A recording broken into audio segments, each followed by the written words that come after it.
começando o Viva Mais, o seu programa de saúde. Eu, Ana Paula Sorrentino Delvaux e Miguel Sorrentino Júnior entrevistamos todas as semanas os maiores especialistas de saúde. Falamos de como viver mais e com melhor qualidade de vida. Aqui vocês saberão com os maiores especialistas o que existe de melhor em tratamento nos dias de hoje na parte de prevenção e na parte curativa. E também poderão participar sugerindo assuntos e pautas através do nosso site www.programavivamais.com.br. Interaja conosco e já quero agradecer, aquelas pessoas maravilhosas que têm interagido, mandado e-mail. Nós estamos tentando responder todas as pessoas, vamos responder a todas as pessoas. As ideias de pautas já estamos providenciando, convidar aqueles convidados que vocês estão sugerindo e pedindo aqueles assuntos também. E hoje nós temos um convidado maravilhoso, é o Dr. Nilo Lopes, médico neurocirurgião, chefe do Serviço de Neurologia e Neurocirurgia do Hospital Moinhos de Vento, ex-professor da Faculdade de Medicina da PUC e da UBRA. Seja bem-vindo, Dr. Nilo, é um prazer ter o senhor conosco hoje. Muito obrigado, eu não podia recusar um convite do Vitor e de você, naturalmente. Dr. Nilo foi professor do Vitor. O Vitor, se vocês estão lembrados, ele já esteve aqui no programa conosco, é o filho do Miguel, né? Mas o Dr. Nilo tem, como nós que temos os filhos trabalhando na especialidade, tem 2 filhos neurocirurgiões, né, Dr. Nilo? Um é neurocirurgião, o outro está em formação, né? Mas o Vitor, o Dr. Vitor... É que agora já é cirurgião plástico, grande cirurgião plástico, maravilhoso. Então foi muito bacana, receber o convite, eu estava no consultório e não podia ser de outra forma, então agradeço pelo convite. E vai ser um prazer estar com vocês aqui informando o que eu puder informar aí para a utilidade pública, né? Dentro desse tema que a gente escolheu, estávamos conversando aqui, que seria... Coluna. Coluna. Problemas relacionados à coluna, né? Então, a gente vai procurar fazer um bate-papo aí e tentar esclarecer a população sobre problemas que são extremamente frequentes. As dores na coluna são a segunda causa de consulta em consultório. Primeiro é a dor de cabeça. Mas os problemas da coluna são as principais causas de falta ao trabalho. Então tem uma importância muito importante, muito significativa do ponto de vista econômico. E planos de saúde, governos, prestadores de serviços, quer dizer, tudo isso estão envolvidos e querem soluções e querem que o bem-estar da população. A gente, com o passar dos anos, todo organismo mostra a marca da idade, né? Inclusive a coluna da gente, né? Mas o fato de estar aumentando, porque assim, a gente nota que está aumentando o número de problemas de coluna, né? Não, mas aí tem a ver... vendo mais também. Tem a ver com essa migração demográfica, né? E das doenças crônicas que estão ficando... se tornando as principais, né?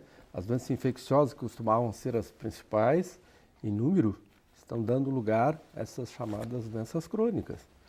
E junto com isso, há sedentarismo.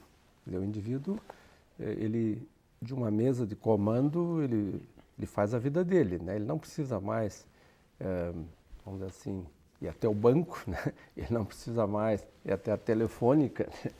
Não precisa caçar para comer. Não precisa caçar para comer. Então ele vai atrofiando por desuso, né? E a coluna é uma pilha de articulações, né? É uma pilha de articulações.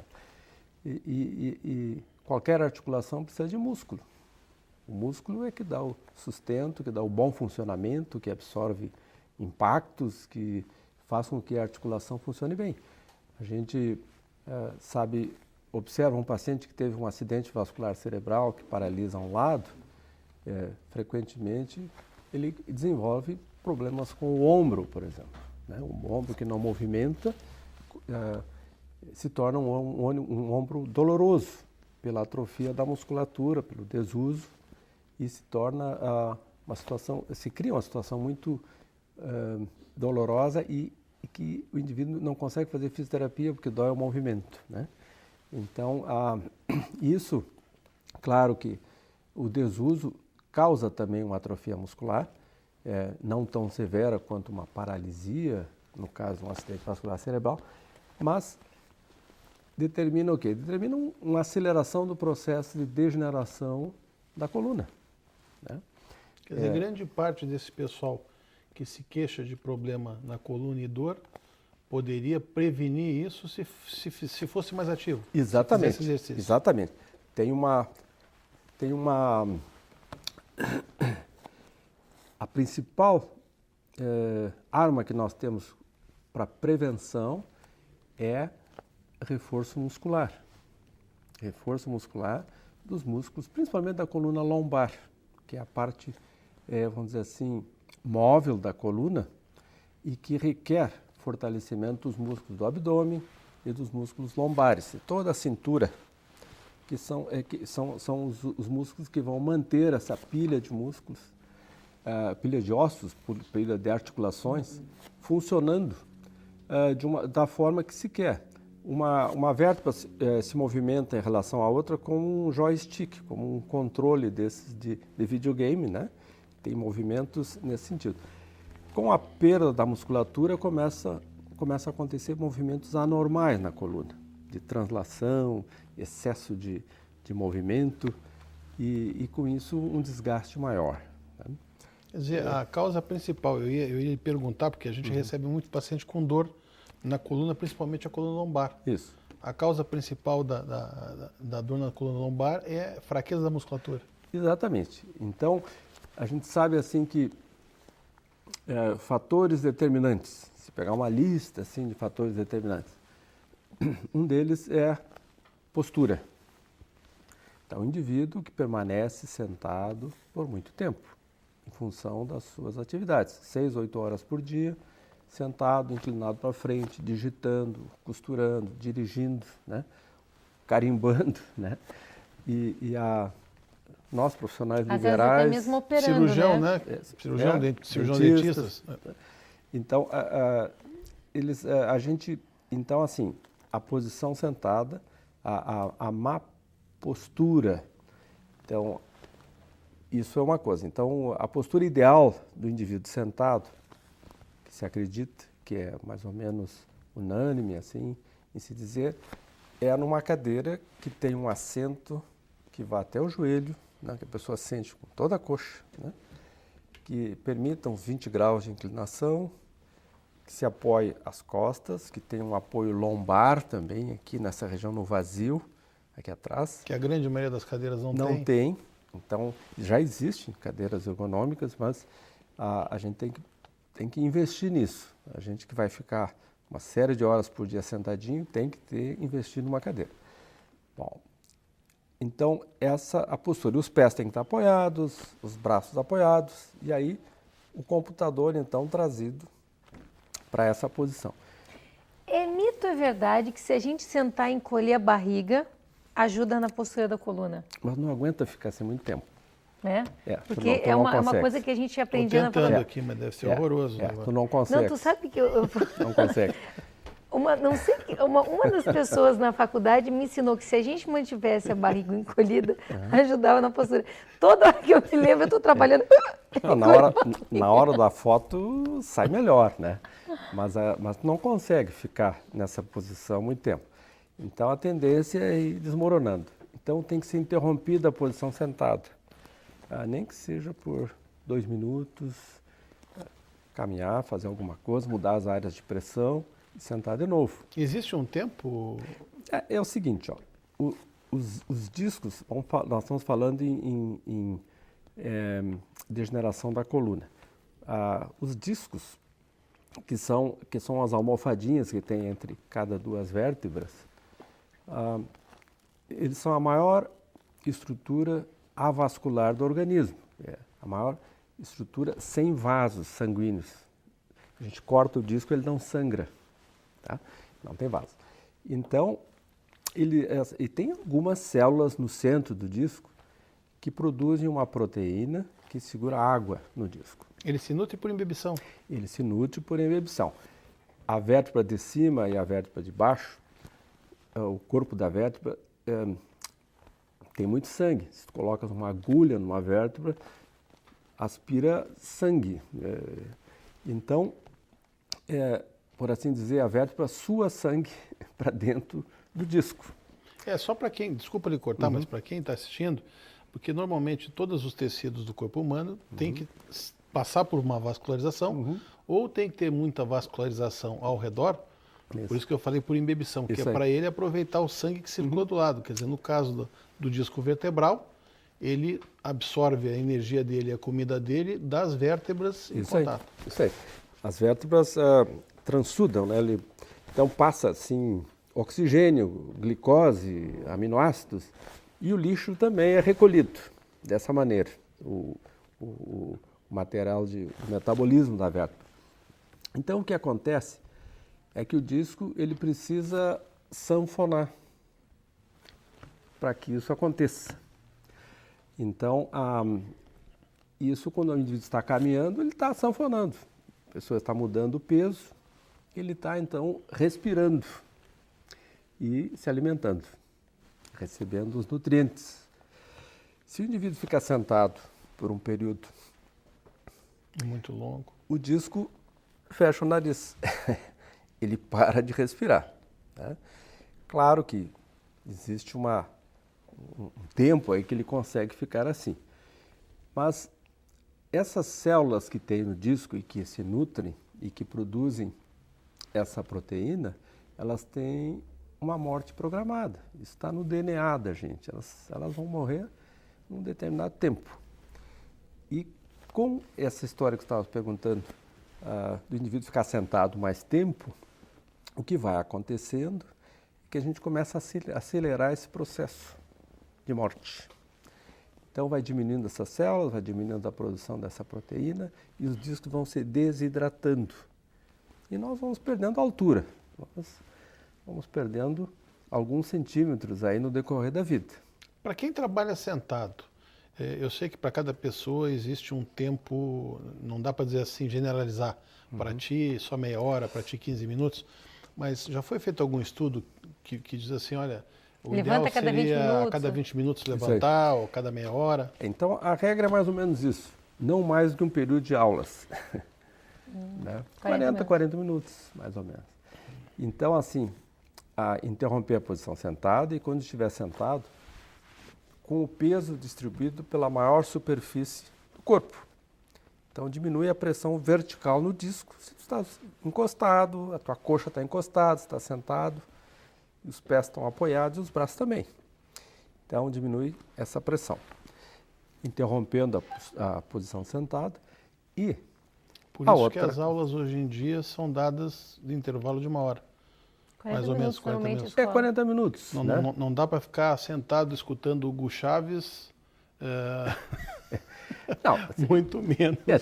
Nosso amigo de Cuba dá discurso lá que eles ficam 4 horas, né? Isso aí. O Fidel. Não, mas se vê assim em congressos médicos em que o indivíduo fica lá 4, 5 horas sentadinho ouvindo, não é infrequente o indivíduo desenvolver dores lombares. Né? Então o sujeito sai com dor, quer dizer, ele ficou mais tempo do que devia e às vezes essas situações assim em que reuniões de empresas em que se faz o chamado brainstorming, né? Essas coisas de o indivíduo fica ali com imersão, né? Sobre um assunto, né? Que fica horas a fio, às vezes fica 6, 8 horas comendo um sanduíchezinho ali, continuando. Então, isso realmente não é nada fisiológico. O importante é que cada 40 minutos se levante, se levanta, faça um exercício, se saia, se alongue, tome uma água, faça alongamento. E existe, agora, é muito frequente as empresas promoverem essas sessões de alongamento dos funcionários e tal. Bom, então, além da postura, nós estávamos falando, na prevenção das doenças de coluna, doenças degenerativas, que é essa desidratação dos discos, esse uso da coluna. Então, mas é importante também que a pessoa tenha músculos, nós estávamos falando antes. Então, aí que entra a atividade de trabalho muscular de uma forma isométrica. Isso é o que está mais aceito agora nos últimos anos. Fortalecer essa musculatura sem movimentar muito a coluna. É a famosa musculação que está tão recomendada hoje em dia, né? Com personal, com assistência. Orientado, né? Orientado. Até ele aprender a fazer os seus exercícios, ele desenvolver crítica, né? Depois ele pode ir para uma academia, ele pode já sabendo o que é melhor para ele, né? A carga que ele precisa, o tipo de exercício.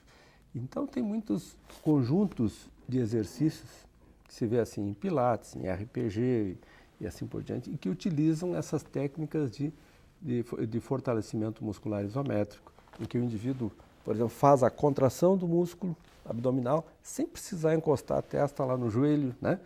Então, se dizia antes que subir escada, descer escada é importante. Se sabe hoje em dia que destrói o joelho, então... nós já trouxemos alguns traumados que disseram que não faz bem. Já mandaram até eu vender minha casa porque tinha 4 andares. Pois é. Então, não é assim, tem que haver uma orientação, né, no exercício. Bom, isso, o que acontece é que não é pedir muito envelhecer com dignidade, né? Sem dor. E então, o que acontece? Existem problemas existem algumas intercorrências durante a vida da gente. Uma delas é desenvolver uma hérnia de disco, por exemplo, que dá para passar sem isso, mas se acontece, o que a gente vai notar é que esse indivíduo tem outros casos na família, então é uma predisposição genética do tecido conjuntivo, dos tecidos da gente que sustentam o organismo. Isso existe uma predisposição. E contra isso, não tem muito que se possa fazer. Mas o outro fator desencadeante... Mesmo tendo predisposição, pode-se evitar. Fazendo exercício, cuidando da postura. Com mais razão, esse indivíduo tem que se cuidar, né? Tá. Doutor Nilo, nós vamos fazer uma breve pausa e nós retornamos no próximo bloco. Vamos continuar falando da parte preventiva. Certo. E depois vamos falar um pouquinho da dor na coluna cervical, que também tem muita gente que sofre muito com isso, né? Tudo bem. Você que está assistindo, não desligue. Nós já voltamos.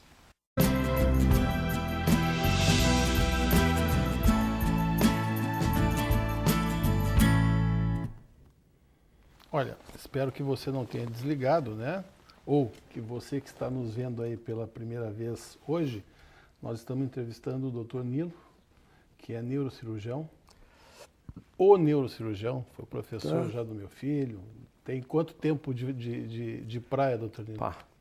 Algum tempo, bastante. Né? E para ser chefe do serviço de neurologia e neurocirurgia do Moinhos, tem que ser especialista na área, né? Mas nós estávamos falando sobre coluna lombar e as causas de dor na coluna lombar e tal. O doutor Nilo já deu uma aula maravilhosa para quem... No intervalo aqui... e para quem não perdeu o primeiro bloco, quem perdeu entra na internet para assistir depois, mas quem não perdeu já sabe como sentar, como cuidar para evitar hérnia de disco e como cuidar melhor da sua coluna, né? Mas voltando ao assunto, o último tópico que nós estávamos falando, o senhor estava falando, que a causa de dor na coluna por herança familiar, essa é uma causa que a gente não tem muito o que fazer, mas dá para fazer muito para evitar que aconteça, né? Exato. Esse com mais razão tem que se cuidar e nessa história de sentar de forma adequada, de interromper a posição sentada, como nós falamos, fazer uma manutenção de exercícios para fortalecimento da cintura. E uma outra coisa que a gente estava começando a falar antes do intervalo era nos excessos, né? Ou nos exercícios mal orientados. Mal orientados. Né? A história de um indivíduo que faz halterofilismo e que não é bem orientado, utiliza uma carga maior do que pode, né? Então ele determina lesões em todas as articulações, inclusive na coluna. pessoas que não têm maturidade ainda óssea e Isso. muscular, Exatamente. que vão para escolinhas de, sei lá, de ginástica olímpica, de futebol, seja lá o que for, mas sem orientação. Sem orientação, exatamente. Então, é muito importante o indivíduo que organiza isso, que ele siga uma regulamentação que existe, né? E aonde tem que ter profissionais com formação e que entendam e que evitem esse tipo de... Mas a criança normalmente, por exemplo, hoje é muito normal, o jovem está muito precoce, né, doutor Nilo? Eu vejo assim, em todas as áreas, as minhas estão fazendo dieta muito cedo, estão pintando o cabelo muito cedo, estão querendo fazer ginástica muito cedo. Com que idade um jovem pode, por exemplo, ir para academia? Depende de qual o esporte, né? Depende do esporte. Não, mas academia, tu vê que hoje todo mundo quer ir para academia, quer malhar, quer ficar com o corpo malhado, o menino quer ficar com o corpo malhado, a menina quer ficar magrinha. Mas tu sabe que a musculação, antes do desenvolvimento ou da maturidade, interfere até com a estatura do indivíduo. Ele vai ficar mais, ele não vai crescer, não vai se desenvolver, ou vai interromper o crescimento, entende? Em função Isso é importante as do pessoas excesso, escutarem, né? Porque tem pessoas menos avisadas que podem ir para academia, né? Eles podem... E tem todo tipo de academia, né? Tem academias sérias e tem... Claro. Então é isso aí que você está falando. Então é importante que os profissionais saibam disso. E eles sabem, os profissionais que têm formação em educação física, eles estão a par de tudo que nós estamos falando aqui, né? É que infelizmente existem locais onde faltam esses profissionais com formação. O excesso, assim, nós estávamos falando antes aqui em coluna lombar, nós estávamos falando, por exemplo, o mau uso da coluna. Carregar peso, por exemplo, adiante aqui do corpo, né? Isso promove uma alavanca na região lombar, né? Então, na ergonomia, os pesos devem ser erguidos próximo ao corpo, não mais alto que a cintura.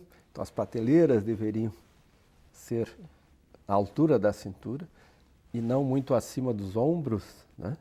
O indivíduo que carrega, que transporta, né? Que sempre alguém vai ter que fazer esse trabalho, né? Isso faz uma sobrecarga na coluna. Faz uma sobrecarga na coluna.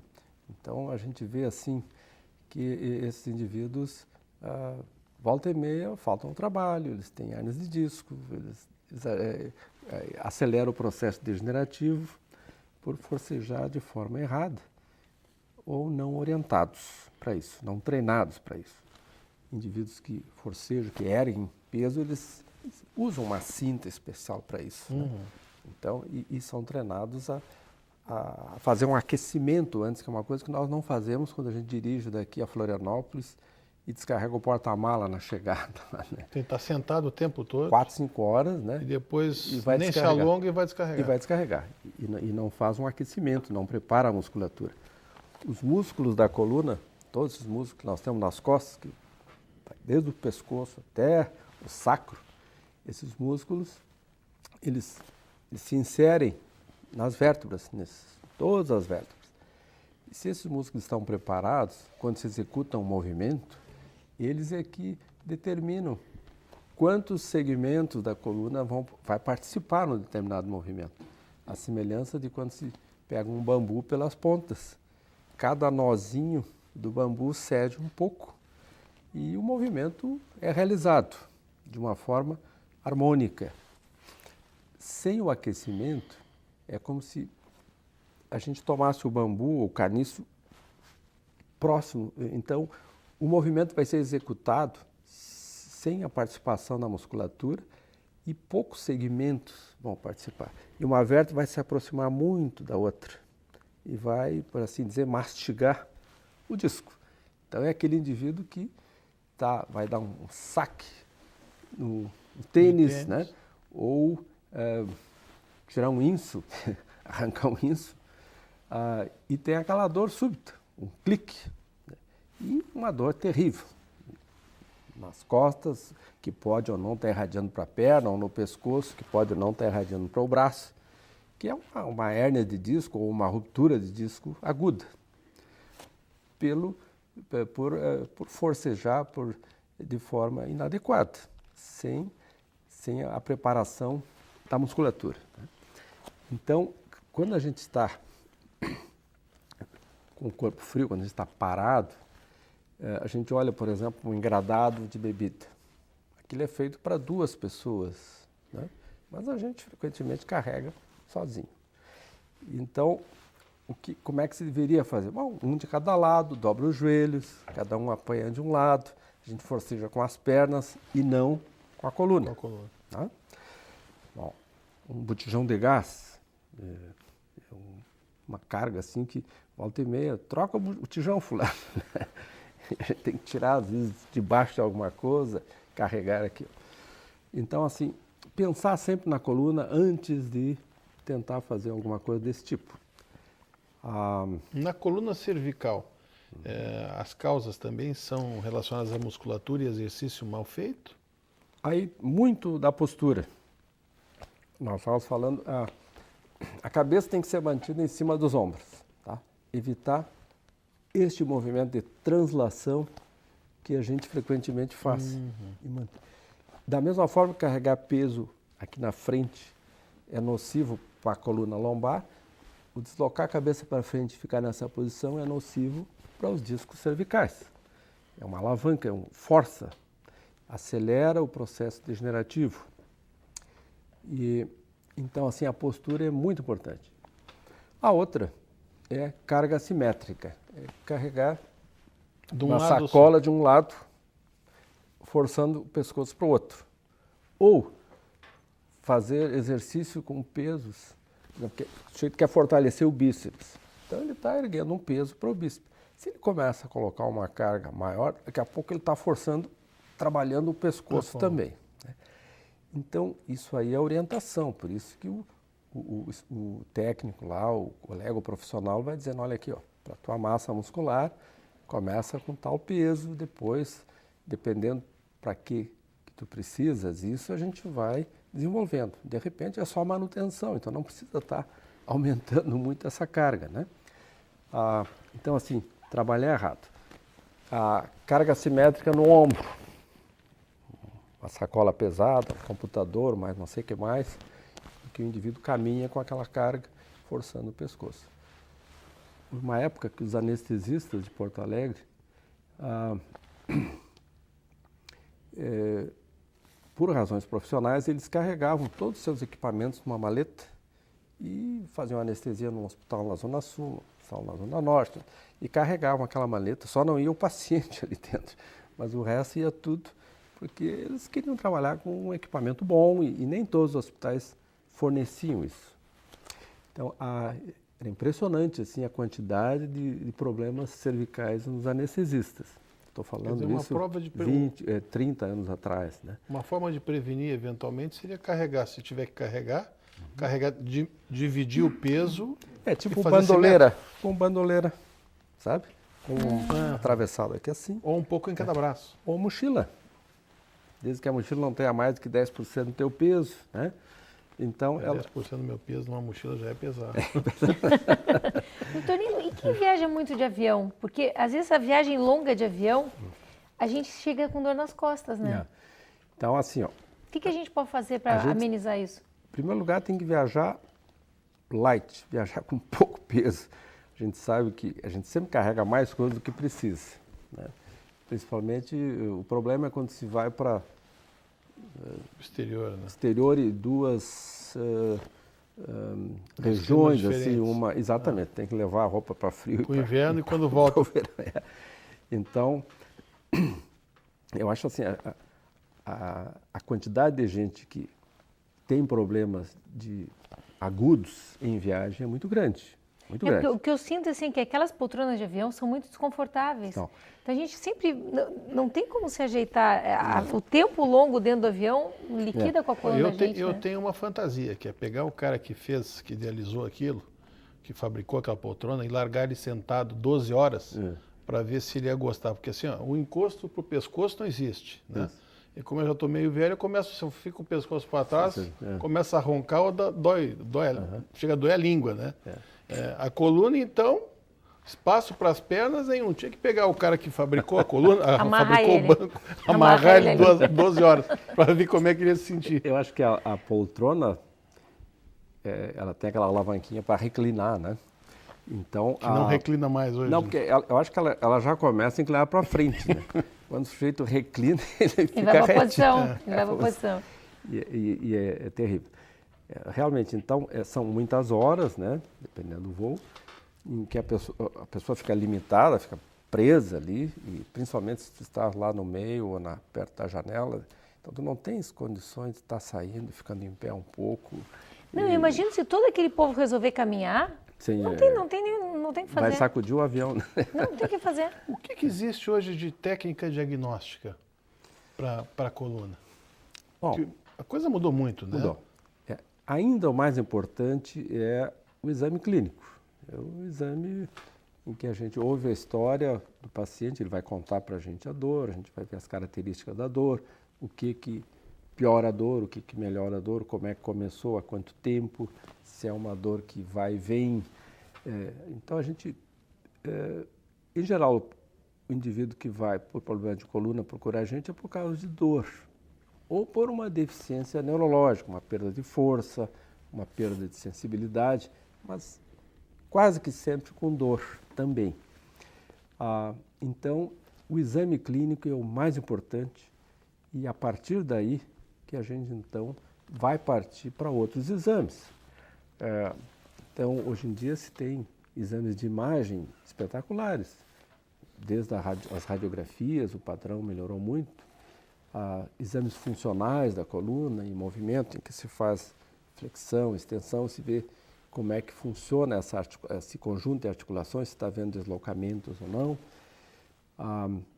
Tomografia computadorizada, ressonância magnética, são exames que nos dão assim muitos dados, mas que ninguém vai tratar essas imagens, a gente vai tratar o paciente. Então é muito importante ouvir o paciente, examinar o paciente.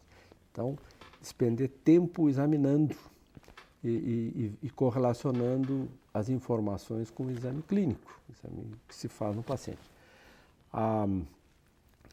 Depois, existem ainda sofisticações dentro da ressonância e da tomografia, com contrastes que se injeta e tudo que, vamos dizer assim, valoriza mais o exame, dá mais informações. Além disso, existem exames em que se vê, funcionais, em que se mede a velocidade do estímulo nos nervos. Como os nervos são condutores elétricos. Então, se estimula e se vê que tempo leva aquele estímulo para chegar vamos dizer assim, estimula o braço e se vê que tempo leva para chegar na mão.